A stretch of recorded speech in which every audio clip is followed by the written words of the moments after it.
Tu te sens trop fatigué pour reprendre ta santé en main, sache que ce n'est pas un hasard. Ton cerveau est en mode survie. Tu grignotes, tu consommes trop de sucre, trop de graisses transgéniques, trop d'aliments transformés. Il y a d'une part un excès calorique dont le corps ne sait pas quoi faire, et d'autre part des carences en minéraux qui ne font qu'augmenter avec le temps. Certainement que tu es en manque de magnésium, d'oméga 3, de vitamines du groupe B, peut-être même de fer ou d'iode, et peut-être même de protéines de qualité. Et donc là, clairement, ça va déjà impacter la partie cérébrale.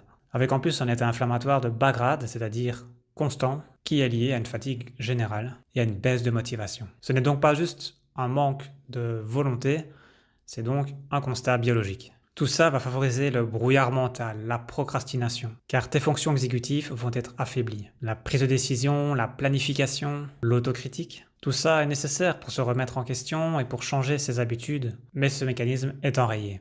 1. Le cerveau est en mode survie.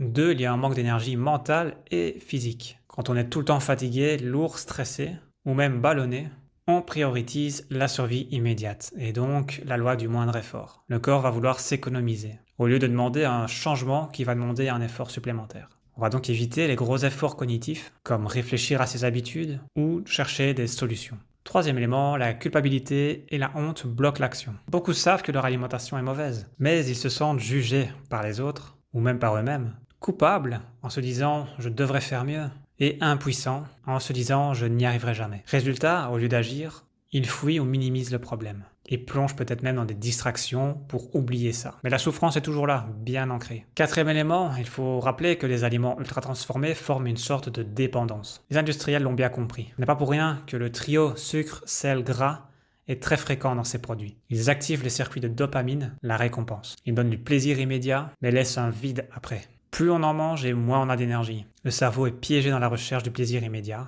le shoot rapide. Cinquième et dernier point, l'environnement n'aide pas. La publicité est omniprésente pour ceux qui regardent encore la télé ou qui écoutent encore la radio, pour tous ces produits malsains. Il y a aussi la pression sociale. Quand on regarde autour de soi, la plupart des gens consomment ces produits, donc ça nous paraît normal. Pourquoi vouloir être différent des autres ? Pourquoi oser sortir du cadre ? De plus, la plupart du temps, on a un rythme de vie rapide, donc on fait les choix les plus faciles et les plus agréables. Et il ne s'agit pas de pointer du doigt, loin de là, car on n'a pas eu d'éducation nutritionnelle dès le plus jeune âge. Et ça, c'est un véritable problème. J'ai commencé personnellement à me poser des questions en fin d'adolescence, en me demandant mais c'est quoi les vitamines, où est-ce qu'on les trouve, qu'est-ce qu'il faut manger pour les obtenir, pour répondre aux besoins recommandés journaliers.